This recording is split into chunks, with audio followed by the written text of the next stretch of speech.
ഒരിക്കൽ കൂടി എല്ലാവർക്കും ചാനലിലേക്ക് സ്വാഗതം. വിൻ്റർ സീസണിൽ ഞങ്ങളിവിടെ ഗ്രോ ബാഗിൽ നട്ടു വളർത്തിയ വാട്ടർ മെലോണിൻ്റെ കൗതുകരമായ കാഴ്ചകളിലേക്ക് എല്ലാവരെയും ക്ഷണിക്കുന്നു. ഷോപ്പിൽ നിന്നും കഴിഞ്ഞ വർഷം വാട്ടർ മെലോൺ കഴിക്കാൻ വേണ്ടി മേടിച്ചതിൻ്റെ വിത്തുകൾ ഉപയോഗിച്ചാണ് ഞാനിത് നട്ടത്.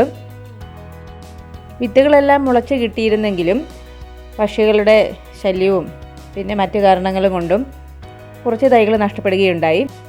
എങ്കിലും കായ്ഫലം നൽകിയത് 2 തൈകളാണ്. 4-5 എണ്ണമൊക്കെ ഒരു ഗ്രോ ബാഗിൽ വളർന്നു വന്നുവെങ്കിലും 2 എണ്ണം മാത്രമാണ് നിർത്തിയത്. അതിൽ ഒരു തൈയിൽ നിന്ന് ഉണ്ടായ വാട്ടർ മെലോൺസാണ് കൗതുകരമായി തീർന്നത്. അതിൽ 1 യെല്ലോയും 1 റെഡുമായിരുന്നു. അധികം വലിപ്പമില്ലാത്ത ടൈപ്പ് വാട്ടർ മെലോണാണ് ഞങ്ങൾ ഷോപ്പിൽ നിന്ന് മേടിച്ചത്. പക്ഷെ ഞാൻ നട്ടു വന്നപ്പോൾ അതിലും ചെറുതായിപ്പോയി.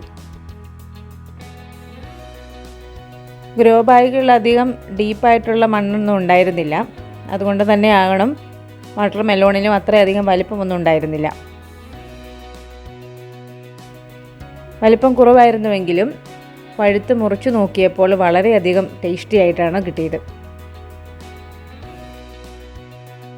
അതിലുപരിയായി നട്ടു വളർത്തി പരിപാലിച്ച് വിളവെടുത്തപ്പോഴുണ്ടായ സന്തോഷം അത് അതിലധികമായിരുന്നു. വാട്ടർ മെലോൺ ചെറുതായിരുന്നുവെങ്കിലും അതിൻ്റെ വലിപ്പവും അതുപോലെ രുചിയുമെല്ലാം ഞങ്ങൾ ആസ്വദിച്ചു. യെല്ലോ വാട്ടർ മെലോൺ ഞാൻ ആദ്യമായിട്ടാണ് കൃഷി ചെയ്യുന്നത്. ഒരു കൗതുകത്തിന് വേണ്ടി കൂടിയാണ് ഞാനിത് നട്ടതും. പക്ഷികളുടെ ശല്യം അധികം ഉണ്ടായിരുന്നതിനാൽ ആദ്യമൊക്കെ കുറച്ച് നാളത്തേക്ക് നെറ്റ് ഉപയോഗിച്ചിരുന്നു. പൂ പിടിച്ച് തുടങ്ങിയപ്പോഴേക്കും അതെല്ലാം മാറ്റി. ആദ്യമൊക്കെ ധാരാളം ആൺപൂക്കൾ ഉണ്ടായി കൊഴിഞ്ഞുപോയി. പിന്നീടാണ് പെൺപൂക്കൾ പിടിച്ചു കിട്ടിയത്. വിത്തുകൾ കുതിർത്ത് വെച്ചതിന് ശേഷമാണ് പാകിയത്. അടിവളമായിട്ട് ആട്ടിൻ കാഷ്ടവും അതുപോലെ കമ്പോസ്റ്റും ഒക്കെയാണ് ഉപയോഗിച്ചത്. ഗ്രോ ബാഗിന് വലിയ വലിപ്പമൊന്നുമില്ലായിരുന്നു. അതുകൊണ്ട് തന്നെ ആവണം വിളവും അങ്ങനെ തന്നെ ആയത്. ചെടികൾ വളർന്നു തുടങ്ങിയപ്പോൾ കിച്ചൺ വേസ്റ്റുകൾ ഞാൻ സൈഡിലായിട്ട് ഇട്ട് കൊടുത്തിരുന്നു. മേൽവളമായി fish amino acid, banana peel fertiliser, അതുപോലെ ഒനിയൻ പീൽ ഫെർട്ടിലൈസർ ഇതൊക്കെയാണ് ഉപയോഗിച്ചത്. കുറച്ചുകൂടി വലിയ കണ്ടെയ്നറിലോ അല്ലെങ്കിൽ വലിയൊരു ഗ്രോ ബാഗിലോ നട്ടിരുന്നെങ്കിൽ നല്ലൊരു വലിപ്പത്തിലുള്ള ഫലം കിട്ടിയേനെ എന്ന് എനിക്ക് പിന്നീട് തോന്നി. വാട്ടർ മെലോൺ നിലത്ത് നടാൻ സൗകര്യമില്ലാത്തവർക്ക് ഇതുപോലെ ഗ്രോ ബാഗുകളിലോ അല്ലെങ്കിൽ കണ്ടെയ്നറുകളിലോ വളർത്തുകയാണെങ്കിൽ കുറച്ച് വലുത് എപ്പോഴും എടുക്കുന്നതാണ് നല്ലത്. 2 ചെടികളിൽ നിന്നായി 4 വാട്ടർ മെലോൺസ് കിട്ടി. 2 എണ്ണം തീരെ ചെറുതായിരുന്നു. മറ്റു 2 എണ്ണമാണ് വലിയ കുഴപ്പമില്ലാതെ കിട്ടിയത്. യെല്ലോ വാട്ടർ മെലോൺ സീഡ്സ് ആണ് പാകിയത് എന്നുള്ളത് കൊണ്ട് തന്നെ ഹാർവെസ്റ്റ് പ്രതീക്ഷിച്ചതും അങ്ങനെ തന്നെയാണ്. പക്ഷേ അപ്രതീക്ഷിതമായി മുറിച്ച് നോക്കിയപ്പോഴാണ് ഒരെണ്ണം റെഡ് കളർ എന്നുള്ളത് മനസ്സിലാക്കിയത്.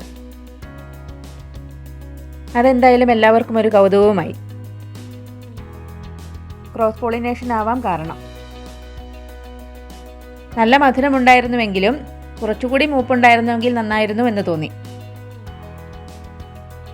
കായ പിടിച്ച ഉടനെ കായ്ച്ചകളിൽ നിന്ന് രക്ഷപ്പെടുത്തുന്നതിനായി പ്ലാസ്റ്റിക് കവർ ഇട്ട് കൊടുത്തിരുന്നു. നട്ട് 3 മാസം കഴിഞ്ഞാണ് വിളവെടുത്തത്. വിൻ്റർ സീസണിൽ ഇതുപോലെ നട്ടു വളർത്തി വിളവെടുക്കാൻ പറ്റുന്ന ഒരു വിള തന്നെയാണ് വാട്ടർ മെലോണും. ഇവിടെ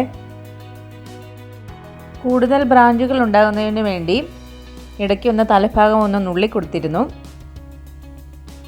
കായകളെല്ലാം പിടിച്ച് കിട്ടിയില്ല, കുറേയൊക്കെ പൊഴിഞ്ഞുപോയി. കുറേയധികം കായ്ഫലമൊന്നും ഇങ്ങനെ ലഭിച്ചില്ലെങ്കിലും നമുക്കൊരു കൗതുകത്തിനായി ഒരു പരീക്ഷണാർത്ഥമൊക്കെ നടാൻ പറ്റിയ ഒരു വിളയാണ് വാട്ടർ മെലോണും, പ്രത്യേകിച്ചും ഗ്രോ ബാഗുകളിൽ അല്ലെങ്കിൽ കണ്ടെയ്നറുകളിൽ. എൻ്റെ വാട്ടർ മെലോൺ കൃഷി പരീക്ഷണങ്ങൾ നിങ്ങൾക്കും ഇഷ്ടമായി എന്ന് ഞാൻ കരുതുന്നു. അപ്പോൾ മറ്റൊരു വിഷയവുമായി അടുത്തൊരു വീഡിയോയിൽ കാണാം. Thanks for watching. Bye bye.